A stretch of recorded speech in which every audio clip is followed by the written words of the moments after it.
Now, I want to talk a little bit about your design experience. So while you were in Intel, you worked on server chips. So you worked on the Xeon line, which is used for servers, and also the Itanium line, which is designed for servers. Now, this course is about smartphone chips, or chips also that can be used in tablets. You know, Snapdragon can be used in both. So can you talk a little bit about the differences in designing a chip for a server versus one that's supposed to go into a smartphone or a tablet? So differences in the architectures, instruction sets, the microarchitecture, the design criteria, cost, performance, power, and the process of designing these chips. Can you talk about how they're similar and how they're different? Sure. So I'll start with the similarities because that will be very quick to cover. It's basically at the high level, we just have a multi-core CPU system, and that's where the similarities really end. So on the server side, let's just start with how it's intended to be used and where it's going to be used.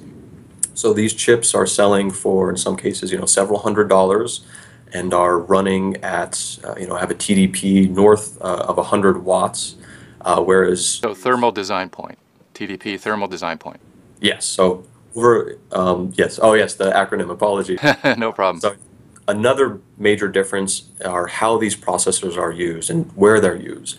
So a lot of server chips are going to be housed in a design farm or a server farm. They're going to be in an air-conditioned environments, and they're going to be plugged into the wall, while they're in use.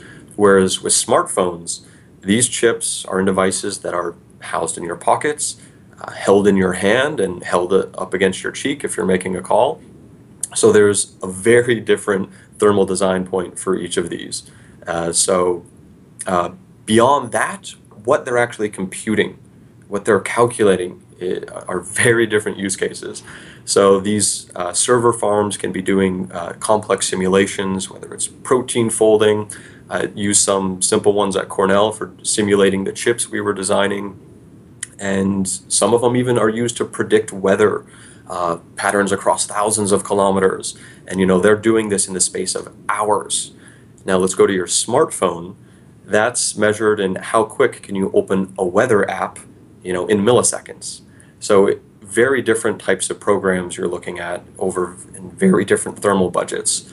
And as I was saying earlier, that's also going to depend on how you design these things.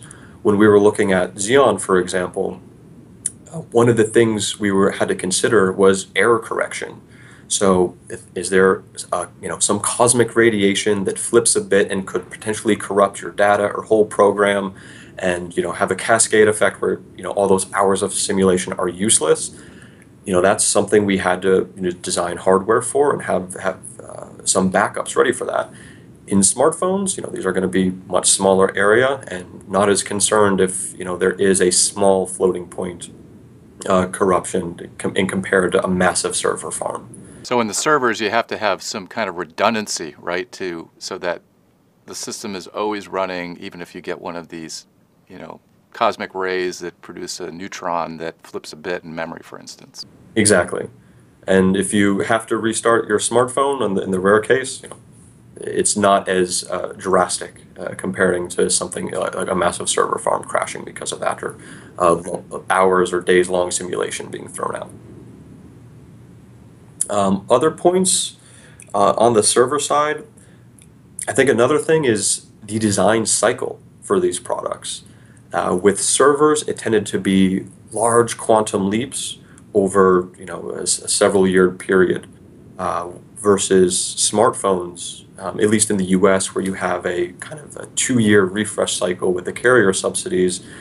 People are expecting these phones to get better and better every 6 months.